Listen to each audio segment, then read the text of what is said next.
প্রথম কথা, জবাইয়ের জন্য শর্ত, জবাইয়ের কিছু শর্ত জানতে পারলে। কি শর্ত? যে রক্ত প্রবাহিত হইতে হবে। 2 নম্বর, বিসমিল্লাহ বলতে হবে। বিসমিল্লাহ বলার ক্ষেত্রে শেষ হাদিসটি যেটা আসবে সামনের সপ্তাহে তাতে বিস্তারিত আসবে, কারণ একটা হাদিস এই মর্মে একবারে স্পষ্ট এসছে। তো তারপরেও বিষয়টি আলোচনা করা যেতে পারে যে বিসমিল্লাহ বলার বিষয়টি, বিসমিল্লাহ বলা সর্ব অবস্থায় শর্ত না ভুলে গেলে মাফ? বিসমিল্লাহ বলা ফরজ না সুন্নাত? বিসমিল্লাহ ফরজ। 3টি মত আছে এই ক্ষেত্রে, 3টি মত রয়েছে। একটি মত হচ্ছে যে বিসমিল্লাহ বলতেই হয়, বিসমিল্লাহ বলা শর্ত, বিসমিল্লাহ বলতেই হবে। যদি কেউ ইচ্ছা করে ছাড়ে তবুও পশু হালাল হবে না জবাইয়ের সময়, আর কেউ যদি ভুলে যায় তবু পশু হালাল হবে না। এটা হচ্ছে জাহিরি মজহাব, এটা হচ্ছে জাহিরি মজহাবের মত। দ্বিতীয় মত হচ্ছে যে মনে থাকলে শর্ত ফরজ, আর ভুলে গেলে মাফ, ভুলে গেলে মাফ। এটা হচ্ছে 3 ইমামের মত, ইমামে আবু হানিফা আর মালিক আর আহমদ, এই 3 ইমামের মত যে ভুলে গেলে মাফ। তাহলে কোনো একজন মুসলিম জবাই করতে গিয়ে ভুলে গেছে, পরে বোঝায় বিসমিল্লাহ বলেছি, আরে ভুলে গেছি, কিন্তু মনে থাকলে অবশ্যই বলতো, তাহলে পশুটি হালাল এই 3 ইমামের বা তাদের মুকাল্লিদিনদের কাছে। আর এইটাই হকের কাছাকাছি, এটা আহলে হাদিস ওলামারাও এই ফতোয়াই দিচ্ছেন। আর ইমাম শাফির মত হচ্ছে যে সর্ব অবস্থায় বিসমিল্লাহ বলা সুন্নাত, বিসমিল্লাহ বলা সুন্নাতে মুআক্কাদা, বললে ভালো, আর যদি কেউ না বলে তো খাওয়ার সময় বিসমিল্লাহ বলে দিবে, ওই হাদিস তাদের দলিল। সুতরাং বিসমিল্লাহ না বলেও কেউ যদি মনে আছে বিসমিল্লাহ বললো না, বলতে জবাই যেহেতু মুসলিম জবাই করেছে, মুসলিমের অন্তরে বিসমিল্লাহ আছে, ওদের যুক্তি হলো মুসলিমের অন্তরে বিসমিল্লাহ আছে। এই 3টি মত, তবে সঠিক ওইটি। 4 মযহাবই হক নাকি? এখন আমাকে জিজ্ঞেস করছি 4 মযহাব মানে 4টাই ঠিক, 4 মযহাব হক, ওর অর্থ কি? 4টাই ঠিক। তো 4টাই ঠিক, তাহলে ইমাম শাফির মতটিও ঠিক। কি? যে বিসমিল্লাহ বলা সুন্নাত, না বললেও চলে, মনে আছে তারপরে বললেন না, মাঝে মধ্যে জবাই করে খান তো রুচি করে, হবেন। ইমাম শাফির মযহাবও ঠিক বলছে, 4টে মযহাব যখন হক তো ওইটাও তো হক। হক আছে, কিন্তু সবগুলি হক নয়, কথাটা ভালো করে বুঝেন, কারণ নিজের বিবেককে কাজে লাগাইতে হবে। প্রত্যেক মযহাবে হক আছে, কিন্তু সবগুলি হক নয়, কিছু ভুল আছে, ওই ভুলটুকু ছেড়ে দিলে হকটা পাবেন আপনি। আর যদি বলেন যে ইমাম আবু হানিফা সব কথাই নিব, তাহলে আপনি বিভ্রান্তির শিকার। ইমাম শাফির সব ফতোয়া নিব, তো এটাও মেলা ভুল ফতোয়া আছে শাফি মযহাবে, তাহলে নেন। গায়বানা জানাজার কথা দুপুরে বলছিলাম, ওইটাও নেন, সবার গায়বানা জানাজা পড়েন।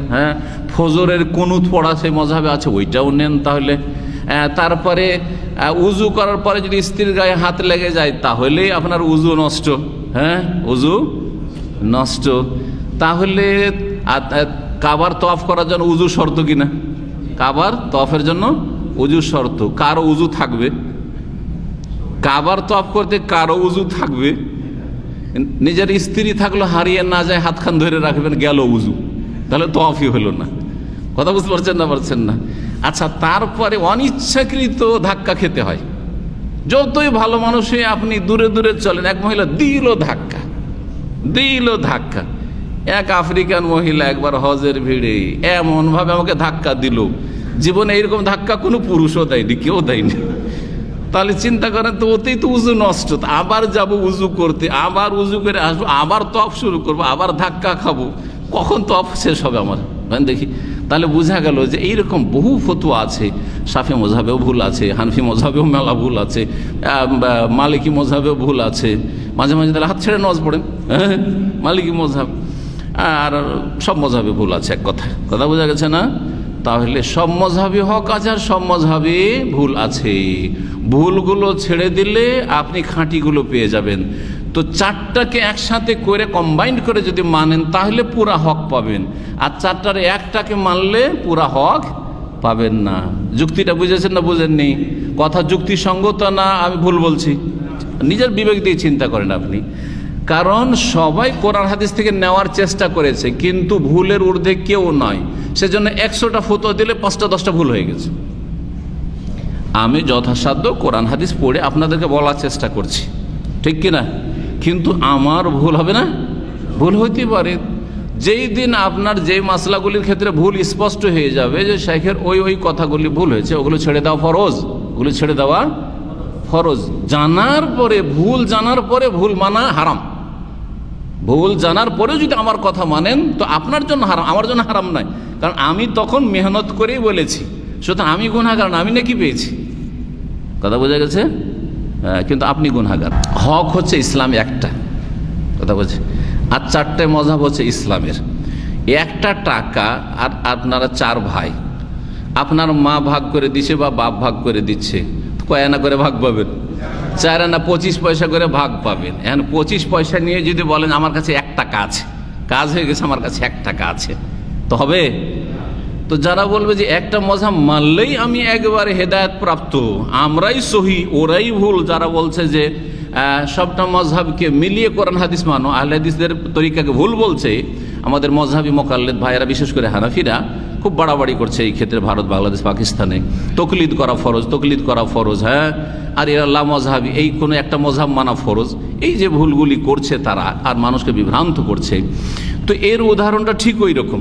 বড় একজন আলেম লিখেছেন যে যারা 4 মযহাবের একটা মানলো তাদের কাছে 25 পয়সা আছে, 4 আনা আছে। কথা বোঝা গেছে?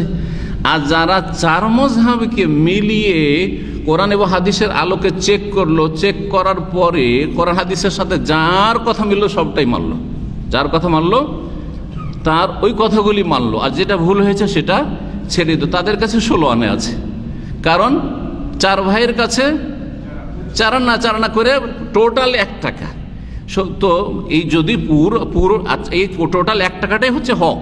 কথা বোঝা গেছে কিনা? আর কেউ যদি বলে আমার কাছে 1 টাকা আছে, একজনে বলে, তাহলে ভুল বলছে। আমি যখন ওই 4 আনার খাঁটিটা নেব সবার কাছ থেকে, এর কাছ থেকেও 4 আনা, ওর কাছ থেকেও 4 আনা, ওর কাছ থেকেও 4 আনা, আবার কালেকশন করলে আমার কাছে 1 টাকা হয়ে গেল। কালেকশন করলে কি হয়ে গেল?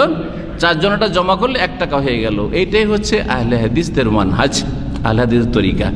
যে ইমাম শাফিঈরও হক কথা আছে সেটি নিয়ে নেব, ইমাম আবু হানিফারও হক কথা আছে সেগুলোও নিয়ে নেব, ইমাম মালিকের হক কথা ওইগুলোও নিয়ে নেব, আর ইমাম আহমদেরও হক কথা আছে রাহিমাহুল্লাহ জামিয়ান, সেগুলোও নিয়ে নেব। আর 4 জনেরই কিছু ভুল ফতোয়া হয়ে গেছে বা সেই মযহাবে কিছু ভুল ফতোয়া, সেগুলিকে ছেড়ে দেবো। তাহলে 1 টাকা পেয়ে গেলাম, 16 আনা ইসলাম পেয়ে গেলাম। বুঝতে পারছেন না? আল্লাহ যেন বোঝার তৌফিক দান করেন।